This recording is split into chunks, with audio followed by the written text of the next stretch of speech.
pena dela. Me sentindo muito culpado, rascunhei um acordo de divórcio, deixando para ela nosso carro e 30% das ações da minha empresa. Ela tomou o papel da minha mão e rasgou violentamente. A mulher com quem eu vivi pelos últimos 10 anos se tornou uma estranha para mim.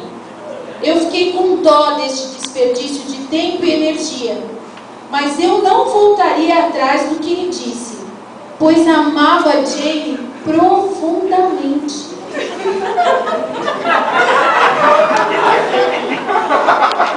Finalmente ela começou a chorar alto na minha frente, o que já era esperado.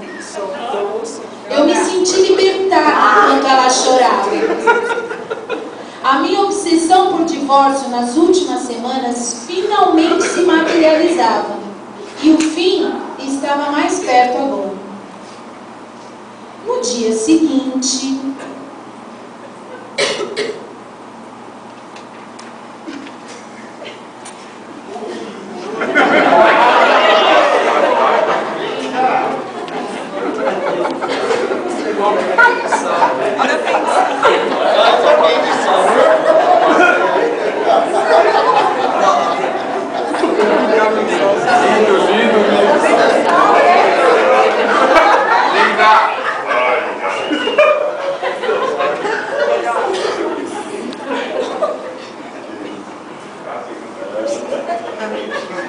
Eu cheguei a casa à tarde e a encontrei sentada na mesa escrevendo. Eu não jantei, fui direto para a cama e